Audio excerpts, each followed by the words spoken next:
यहाँ पर ज्यादा से ज्यादा लोग उतावले होंगे और सबसे खास बात है कि इस कार्यक्रम में सबसे ज्यादा अधिक समय हम लोगों ने मराठी समाज उत्तर प्रदेश ने उनको देने की कोशिश की है। तो मैं समय ज्यादा न लेते हुए श्री पुष्पेंद्र कुलसेठ जी को आमंत्रित करना चाहता हूं कि कृपया वे अपना उद्बोधन देने की कृपा करें। हमारे बीच में लखनऊ विश्वविद्यालय के यशस्वी कुलपति प्रोफेसर आलोक कुमार राय साहब जी पधार चुके हैं, उनका हार्दिक अभिनंदन एवं स्वागत है। सभी लोगों से अनुरोध है कि तालियों की गड़गड़ाहट के साथ आपका हार्दिक अभिनंदन करने की कृपा करें। छत्रपति शिवाजी महाराज की जय। जय भवानी, जय शिवाजी, जय भवानी, जय शिवाजी। श्री पुष्पेंद्र कुलसेठ जी।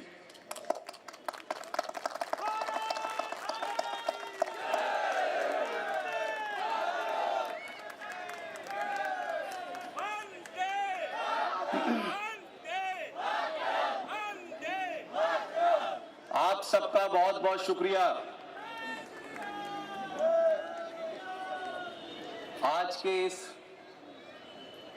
अवसर पर उत्तर प्रदेश के तमाम नौजवानों, खवातीनो हजरात और डाइस पे बैठे मेहमान खुसूसी और मेहमान अजीजी, इस प्रोग्राम के आयोजक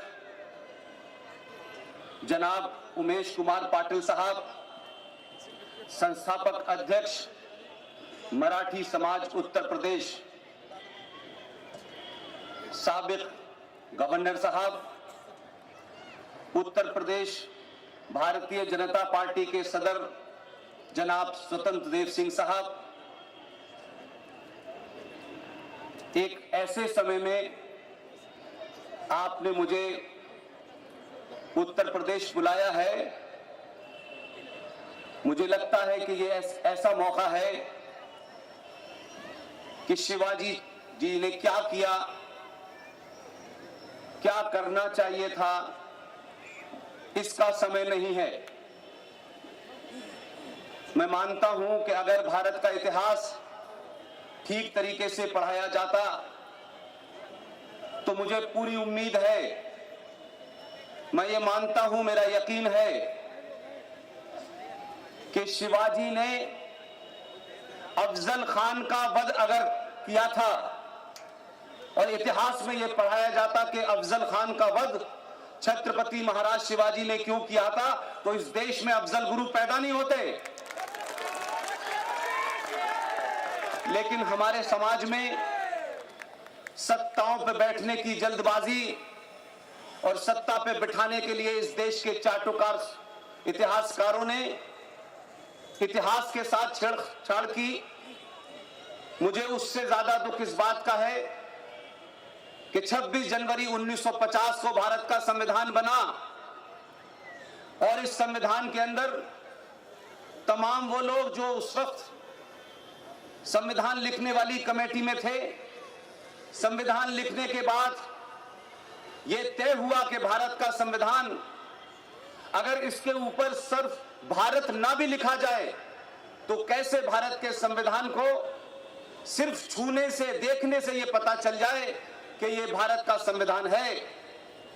यह सोचने के बाद जो समिति बनी उसने यह रिकमेंडेशन दी कि भारत के संविधान में जितने भी चैप्टर्स हैं, हर चैप्टर के ऊपर भारत की संस्कृति, भारत की सभ्यता, 5000 साल पुरानी सभ्यता के चित्र और हमारा स्वतंत्रता आंदोलन में जो भी हमारे हीरो थे उनके चित्र बनाए जाएं। नंदलाल बोस के अंडर में एक कमेटी बनी, उसमें शांति निकेतन के कुछ छात्र मौजूद थे और कुल मिला के 22 चित्रों को अप्रूव किया गया कि भारत के संविधान में उन्हें जोड़ा जाए। संविधान की ओरिजिनल कॉपी, जो मूल कॉपी है, उसमें 22 चित्र छापे गए और उन 22 चित्रों में रानी लक्ष्मीबाई भी थी, भगवान राम, भगवान कृष्ण, लक्ष्मण जी, सीता जी, हनुमान जी, छत्रपति शिवाजी, ये तमाम चित्र थे। मैं ये कहता हूं इतिहासकारों ने झूठ बोला, उस समय के राजनीतिक लोगों ने किन कारणों से इस देश की 5000 साल पुरानी सभ्यता और संस्कृति को इस देश के लोगों से छुपाने की कोशिश की गई। इसीलिए आज इस देश में राजनीति जिस मोड़ पे पहुंच गई है, ऐसे में छत्रपति शिवाजी को याद करना, उनका हमको ये मानना कि छत्रपति शिवाजी अगर आज होते तो आज इस देश में बाबर और औरंगजेबी ताक पे शाहीन बाग पे नहीं बैठती। हमने 70 सालों में जाने अनजाने में बहुत सारी भूलें की हैं, हमारे बुजुर्गों ने की हैं, लेकिन मैं फिर यह कहता हूं कि 1000 साल के बाद जो पूरा कालखंड है आपकी गुलामी का, 1000 साल के बाद सत्ता नहीं बदली है। 1000 साल के बाद सनातन के मानने वालों ने अपने सनातनी होने का एहसास किया है। और जब जब आप अपने सनातनी होने का एहसास करेंगे तो यकीन मानिए 2014 भी पैदा होगा और 2019 भी पैदा होगा। यह सिलसिला राजा दाहिर सेन के बाद आपको 1000 साल बाद मौका मिला है और आप छोटे छोटे चीजों में न पड़े। यह देश, यह राष्ट्र अपने अस्तित्व की लड़ाई लड़ रहा है और इस लड़ाई में हर उस सनातनी की भागीदारी होनी चाहिए जो ये मानता है कि 5000 साल पहले जो हमारी लिखित संस्कृति है, लिखित इतिहास है, कहा जाता है लाखों साल पुराना है। लेकिन एक बात मैं आपसे कहना चाहता हूं, राजनीति जो लोग करते हैं, जिन्हें सत्ता पे बैठना है वो बैठे, लेकिन इस देश में झूठे नारे इस तरीके के दिए गए कि उन नारों को इस देश के बहुसंख्यक समाज ने आत्मसात कर लिया। 1000 साल के बाद आपको मौका मिला है, आप सच बोलें और जोर से बोलें। अगर आप बोल सकते हैं तो बोलिए, लिख सकते हैं तो लिखिए और चिल्ला सकते हैं तो चिल्लाइए। अगर ये तीनों काम नहीं कर सकते तो जो चिल्ला रहा है उसके साथ खड़े हो जाइए। आज हमारे सामने संकट ये नहीं है कि इस देश में इतनी भोली भाली ताकतें हैं कि पिछले 70 साल में ट्रैफिक रूल क्या थे वो उनकी समझ में नहीं आ रहे, लेकिन सीएए समझ में आ गया है। मेरा मानना यह है, मैं आप सब जानते हैं कि मेरा कोई राजनीतिक दल नहीं है, मेरी कोई विचारधारा नहीं है, मैं किसी संगठन से नहीं जुड़ा हुआ हूं, लेकिन पूरे देश में 10-15 लोग इस राष्ट्र को सही बात इसलिए बता रहे हैं कि उनके मूल में सिर्फ राष्ट्र है, इसके अलावा कुछ भी नहीं है। इसलिए मैं कहता हूं कि कुछ कुछ चीजों को ठीक कर लीजिए। सारे धर्म बराबर हैं, यह दुनिया का सबसे बड़ा झूठ है और मैं इसको सिद्ध करना चाहता हूं। जब से इस सृष्टि की उत्पत्ति हुई है और जब तक ये रहेगी, अनंत काल तक, मैं नहीं जानता करोड़ों साल तक रहेगी या नहीं रहेगी। हजारों लाखों साल पहले जब ये कायनात बनी, ये यूनिवर्स बना, ये सृष्टि बनी, तब से लेके आज तक और जब तक ये रहेगी तब तक सिर्फ एक ही धर्म था, उस धर्म का नाम है सनातन। धर्म में और मजहब में फर्क करना सीखिए। धर्म हिंदी में अंग्रेजी का ट्रांसलेशन नहीं है। रिलीजन का मतलब होता है मजहब, और हिंदी में अगर किसी को कहना है तो उसे कहते हैं पंथ। इसलिए गधे और घोड़े में बराबरी नहीं हो सकती। हमारे यहां पूरी दुनिया में हजारों मजहब आए, उससे पैगंबर आए, मजहब बने, बिगड़े, समाप्त हो गए। एक अकबर नाम का आदमी था, उसने भी एक मजहब शुरू किया था, वो समाप्त हो गया। तो मजहब जो पैदा हुआ है उसको जाना ही है। सिर्फ धर्म एकमात्र ऐसा है जो अनंत काल तक रहेगा। तो ऐसी बातें न करें आप लोग जो हमारे नेताओं ने हमको बताई हैं। इसीलिए एक झूठ और बोला गया हमारे यहाँ, क्योंकि सत्ता के सुख के लिए समाज को पूरी तरीके से भ्रमित किया गया। कहा गया कि मंदिर भगवान का घर है और मस्जिद अल्लाह का घर है। दुनिया में जिसने कुरान शरीफ पढ़ा है वो ये नहीं बता पाता है कि मस्जिद अल्लाह का घर है। ये बात अलग है कि भारत के अंदर भी पिटीशन दाखिल हुई।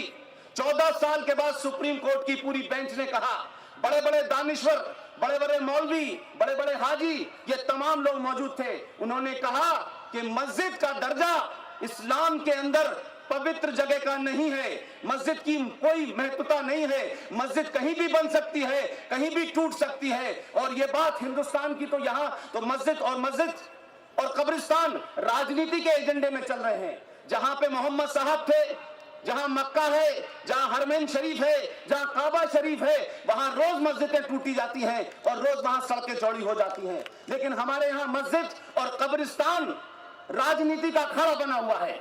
मैं मुसलमानों से भी कहना चाहता हूं, अगर वो उनका मुसल्लत ईमान है और वो मानते हैं, अगर वो समझते हैं कि कुरान उनकी किताब है, तो कम से कम जो कुरान में लिखा है वो करें और जो कुरान में नहीं लिखा वो न करें। सच बोलने की हिम्मत होनी चाहिए, सच कहने की हिम्मत होनी चाहिए। 1000 साल बाद, राजा दाहिर सेन के बाद आपके देश में एक राजा आया है। इतना ही फर्क है कि सरकारें पहले बहुत बनी हैं, हर विचारधारा की बनी, तोड़ जोड़ की बनी, लेकिन पहली बार हम तमाम सारे लोग भाग्यशाली हैं। हमने 1947 नहीं देखा, हमने 65 नहीं देखा, हमने स्वतंत्रता का आंदोलन नहीं देखा, लेकिन 2020 में भारत के सनातनियों को यह मौका मिला है कि जो गलती हमारे पूर्वजों ने की थी उसे दोहराने की जरूरत नहीं है। ये एक ऐसा मौका है, आप अपनी भूमिका तय कीजिए कि आप राष्ट्र के लिए क्या कर सकते हैं। अगर आपको किसी आदमी, किसी संगठन में और राष्ट्र में कुछ चुनना हो, यकीन मानिए आदमी और संगठन को पीछे छोड़ के राष्ट्र को चुनिए। राष्ट्र परमानेंट है, पार्टियां बनेंगी, बिगड़ेंगी, सत्ता आएंगी जाएंगी, लेकिन राष्ट्र रहेगा तो हम तमाम सारे लोग रहेंगे। लिहाजा न डरिए, न डराइए, लेकिन डरना बंद कर दीजिए। ये जो डर डर के आपने 1000 साल तक जीवन जिया है, ये एक ऐसा मौका आया है कि आज हम तमाम सारे लोग छोटी छोटी बातों पर, छोटे छोटे काम में अपनी एनर्जी जाया करते हैं। जो लोग धरना प्रदर्शन पर बैठे हैं, पूरे देश को औरंगजेबी मानसिकता के तहत चलाना चाहते हैं, आइडिया ऑफ इंडिया को तोड़ना चाहते हैं, इस राष्ट्र के मूल्यों को तोड़ना चाहते हैं। एक बात ध्यान रखिएगा, उनको ये बताइए, एहसास कराइए, अब दिल्ली में नेहरू जी नहीं बैठे, ये उनको पता हो जाना चाहिए। और बिना लाग लपेट के आप अपनी पहचान, आप अपनी बोली, आप अपने प्रतीकों के ऊपर शर्माने की जरूरत नहीं है, क्योंकि हमारे सनातनी समाज को 1000 साल के कालखंड के कारण उसको अपनी पहचान पे शर्म होने लगी है, उसको अपने कपड़ों पे शर्म होती है, किसी को टीका लगाने पे शर्म है, किसी को चोटी रखने पे शर्म है। लेकिन यकीन मानिए, ये मौका हमने कभी नहीं सोचा था कि ये हमारे दौर में आ जाएगा। अगर ऐसा होता तो भारत के पूर्व प्रधानमंत्री ने नेशनल डेवलपमेंट काउंसिल की मीटिंग में जो बात कही वो कोई कहने की हिम्मत नहीं रखता, लेकिन सनातनी पिछले 70 साल से सो रहे थे। इसलिए उस प्रधानमंत्री ने नेशनल डेवलपमेंट काउंसिल की मीटिंग में कहा कि भारत के प्राकृतिक संसाधनों पर अगर पहला अधिकार किसी का है तो मुसलमानों का है। यह कहने के बाद इस देश में सेकुलरिज्म की बौछार हो जाती है। इस देश में मुसलमानों की नाजायज मांगों को जो मानता है वही सेकुलर कहलाता है। किसी को अंदाजा नहीं था कि देश में सत्ता ऐसे बदलेगी। लोग कहते हैं सत्ता बदली है, मैं कहता हूं पहले सनातनी बदला तब सत्ता बदल गई है। और सत्ता बदली है तो लोगों को यह डाइजेस्ट नहीं हो रहा, लोग इस बात का यकीन नहीं कर पा रहे कि यह कैसे मुमकिन है कि 1947 में जो भारत बना, जो संविधान के अंदर उस वक्त की सत्ताधारियों ने आतंकवादियों और मुस्लिम जिहादियों के सामने घुटने टेके, आपने भारत के संविधान में, भारत के संविधान की मूल भावना को तोड़ते हुए आपने 370 और 35 पे दिया। भारत की धरती के ऊपर आपने एक इस्लामिक स्टेट को बनने दिया। वहां के नियम कानून अलग थे, वहां का संविधान अलग था, वहां की विधानसभा अलग थी, वहां सदर रियासत था। आप सोचिए, जो राज भारत के हमारे और आपके टैक्स से चलता है, जिनका जीडीपी में 0% कंट्रीब्यूशन है, उस राज में 42,000 हिंदू मारे गए, सबसे ज्यादा फौजी मारे गए। लेकिन उसके बाद भी ये कहा जाता है हमें जमहूरियत चाहिए, हमें इंसानियत चाहिए, हमें कश्मीरियत चाहिए। मुझे लगता है देश में पहली बार कोई एक ऐसा राजा आया है जो किसी की घर वापसी में इंटरेस्टेड नहीं है। पहला राजा आया है जो देश और इस राष्ट्र की वापसी में लगा हुआ है। ये राष्ट्र कहां चला गया था, इसलिए 1947 से शुरू किया है उसने। लोग समझ नहीं पा रहे हैं। ये ऐसे ही शाहीन बाग पे लोग बैठे नहीं हैं, ये नादान नहीं है। इनको पता है कि 1947 से इसने राष्ट्र को लौटाना शुरू किया है और लौटते लौटते ये सिलसिला कहां जाएगा इसका अंदाजा नहीं है। मुझे कहने की जरूरत नहीं है। ये देश का ऐसा प्रधानमंत्री है जो शर्माता नहीं है, जिसे अपनी पहचान के ऊपर लोग क्या कहेंगे इसकी चिंता नहीं होती। इसलिए 8-8 घंटे मंदिर में बैठने के बाद तिलक लगा करके गेरुआ बस के साथ जब बाहर निकलता है तो लोगों को लगता है कि हमने 70 साल के अंदर इस देश में ऐसे ऐसे प्रधानमंत्री बनाए हैं। जो प्रधानमंत्री बनता था वो जामा मस्जिद पे पहले अपना सर टेकने जाता था। उसको लगता था कि जब तक टोपी नहीं लगाएंगे तब तक सेकुलर नहीं होंगे। न इसने टोपी लगाई है, न इसने इफ्तार दिया है। इसने सिर्फ क्या किया है, भारत के राष्ट्रपति से मिलने गए और राष्ट्रपति से कहा कि भारत की पहचान क्या है। आखिर जो राष्ट्र अध्यक्ष आते हैं हम उनको भारत की पहचान के रूप में क्या देते हैं। भोले भाले राष्ट्रपति को समझ में नहीं आया। उन्होंने कहा हमारे यहां ताजमहल दिया जाता है। आप सोचिए 5000 साल से पुरानी सभ्यता का जो प्रतीकीकरण है, जो सिंबल है, वो ताजमहल इस देश में बना दिया गया। लेकिन आपका राजा कोई बाई एक्सीडेंट नहीं आया है कि कोई एक्सीडेंट के तहत आ गया हो, कोई धुक्पल में आ गया हो। बहुत सोच समझ के आया है, इसलिए उसका होमवर्क बहुत मजबूत है। राष्ट्रपति से पूछा कि ताजमहल क्यों दिया जाता है। राष्ट्रपति ने कहा पहले से दिया जा रहा है। उसने कहा तत्काल बंद कर दीजिए और अपने होमवर्क के तहत दुनिया के सबसे अच्छे पब्लिशर को लेकर के ऑर्डर किया और कहा कि जो भी राष्ट्राध्यक्ष भारत में आएगा उसको उसकी भाषा में भारत की पहचान के रूप में गीता दी जाएगी। इसलिए बदलाव कुछ ऐसे होते हैं जो बड़े नजर आते हैं, लेकिन कुछ बदलाव देश की साइज बदल देते हैं। हम अजीब और गरीब देश थे। हमारी फॉरेन पॉलिसी कहती थी हम किसी पे हमला नहीं करेंगे। ये देश पूरी दुनिया में एकमात्र ऐसा देश था जो ये मानता था कि कोई हमारे ऊपर हमला कर देगा, हम उसके बाद बचेंगे, फिर हम जवाब देंगे। भारत का राष्ट्रीय खेल हॉकी है। हॉकी का एक ही वाक्य है, जिस राष्ट्रीय खेल को हम अपनी शान मानते हैं उस हॉकी का एक ही वाक्य है, attack is the best defence. लोगों ने समझा ये हॉकी का नियम है, पड़ोसी ने समझा ये हॉकी का नियम है। उसे नहीं मालूम था कि ये राष्ट्र का नियम भी बदलने वाला है। मात्र एक घटना ने इस देश की विदेश नीति को बदल दिया। और यही वजह है कि कुछ लोगों को लगता था 5 साल से जो आ रहा है वो पटना तक बम धमाका करने जा रहा है, वो कोयम्बटूर जा रहा है, वो काशी जा रहा है, वो मथुरा जा रहा है। पहली बार पड़ोसी को समझ में आया। एक नेता के कमरे में 2 तस्वीरें लगी हुई हैं। 70 साल में 25 साल मेरी जिंदगी दिल्ली में पत्रकारिता में गुजर गई। 2 चित्र मैंने कभी एक साथ नहीं देखे और ये मैं मानता था कि जिस नेता के कमरे में ये चित्र लगे हैं आसान नहीं है उससे बच पाना। एक मोहतरमा को गलतफहमी हो गई, मिलने चली गई, सरकार बना ली जम्मू कश्मीर में, पश्मीना का शॉल लेके गई थी, उसने शॉल ले लिया। मैंने कहा दोनों तस्वीरों को अगर इसने देखा होता तो इसको ये कभी दोबारा यहां नहीं आती। एकमात्र नेता है जो उन 2 तस्वीरों को लगाता है। एक तरफ वीर सावरकर की तस्वीर है, दूसरी तरफ आचार्य चाणक्य की तस्वीर है। लोगों ने कहा सरकार क्यों बनाई है? मैंने कहा सरकार बनाई नहीं है, सरकार के समाप्त करने के लिए सरकार को समझने का काम शुरू किया है। इसलिए आचार्य चाणक्य के देश में,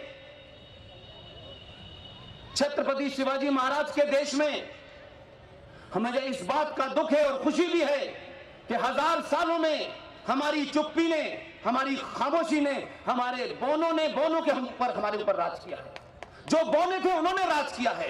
लेकिन मेरा सवाल आपसे है, मराठा समाज से है, उत्तर प्रदेश से है, कि आप जरा अपने दिल पे हाथ रखें और इस बात को सोचें कि कमाल है, जिनके दादा पर दादा ने तलवार की जोर पे शलवार पहनी थी, जिनके दादा परदादा ने जजिया बचाने के लिए धर्म छोड़ के मजहब इख्तियार कर लिया था, थोड़ी देर के लिए अपने आत्मसम्मान से पूछिए, अपने सीने पे हाथ रखिए। आज आपको जिनके बाप दादा डर के मारे धर्म छोड़ के मजहब जिन्होंने इख्तियार किया, वो डरे हुए लोग आपको डरा रहे हैं। आप उन्हें बताएं, हिंदुस्तान के किसी भी कोने में शाहीन बाग बनेगा। हमारे पूर्वज गुरु गोविंद सिंह हैं, छत्रपति शिवाजी हैं, वीर सावरकर हैं। हमारे पूर्वज जब नहीं डरे तो अब हम तुमसे डरेंगे। जरा जोर से बोलिएगा तो पता चलेगा।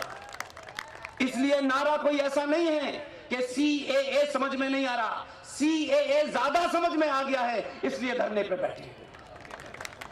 संकट ये नहीं है कि नारे आप क्या लगा रहे हैं, आपकी मानसिकता क्या है। यह बताया जा रहा है कि हिंदुस्तान की हुकूमत हमारे दादा परदादा की बनाई हुई इमारतों से करोड़ों रुपया कमाते हैं।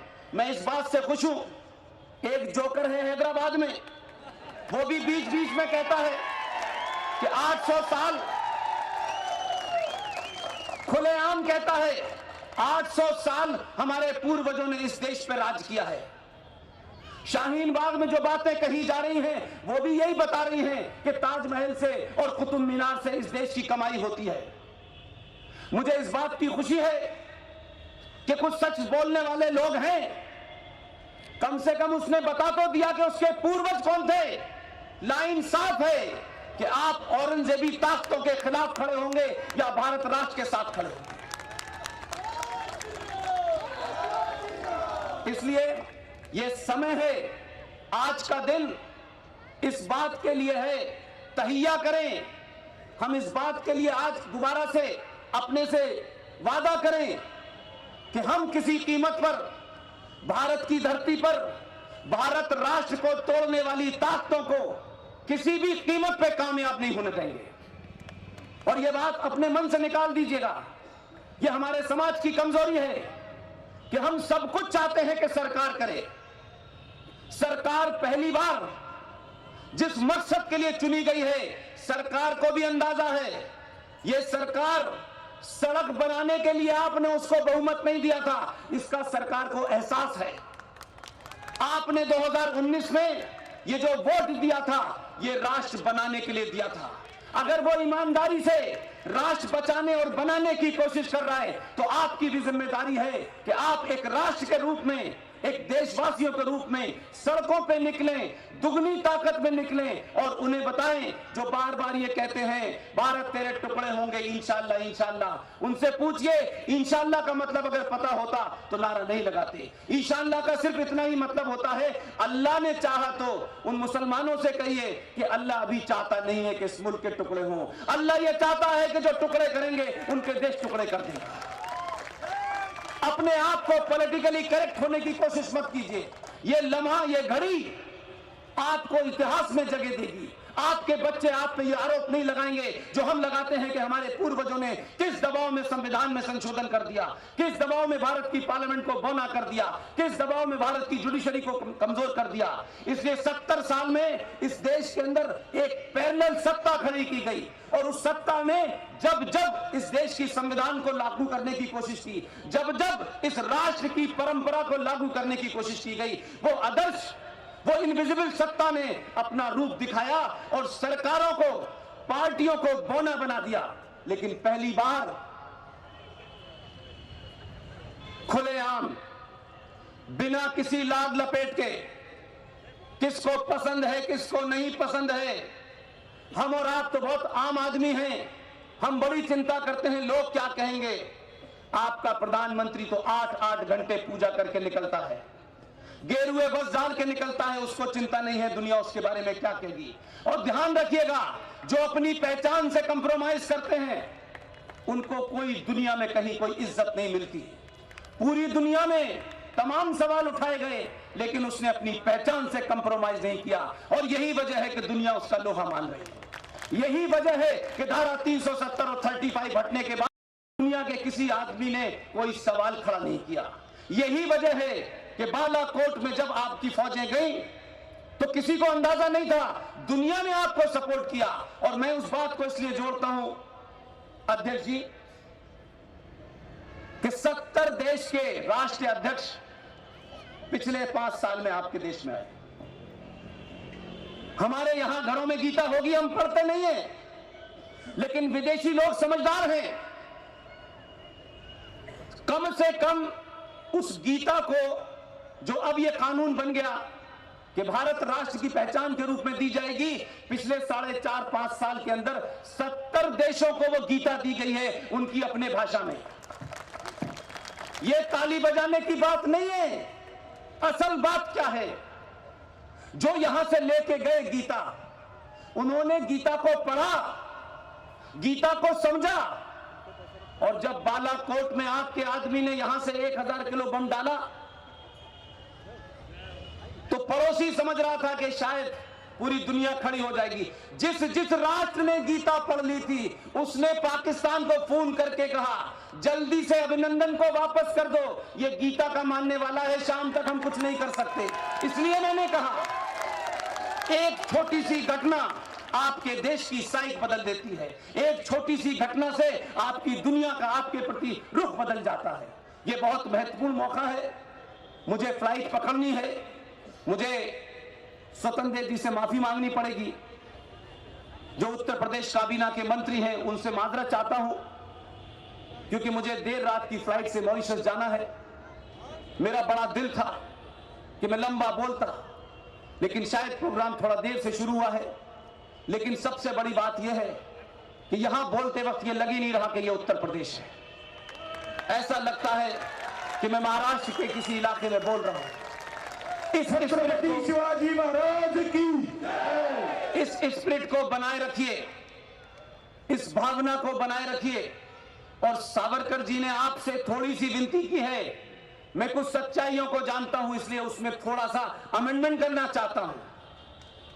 आपको अपनी जाति से प्यार है, आपको अपनी जाति पे गुमान है, सम्मान है। आप अपनी जाति जो है उसको रखिए। जाति के नाम पे जो भी काम आपके हैं ब्याह शादी के करिए, लेकिन मैं ये विनती आप सबसे इसलिए कर रहा हूं, और ये ध्यान रखें, मैं कोई वोट मांगने वाला आदमी नहीं हूं। यही सोच के ये काम कर रहा हूं कि मुझे किसी दिन वोट न मांगना पड़े। इसलिए कहता हूं, जाति जो भी हो उसका सम्मान कीजिए, लेकिन जाति आपके घर की चौखट से बाहर ना निकले। जब भी निकले आप बाहर सनातनी कहलाएं, उसके अलावा कुछ ना हो। एक बार ध्यान रखिएगा, एक बार सनातन का हाथ पूरी ताकत से पकड़ लीजिएगा, हजारों साल तक किसी के पैर पकड़ने की जरूरत नहीं पड़ेगी। बहुत बहुत धन्यवाद। Thank you very much. Chhatrapati Shivaji Maharaj की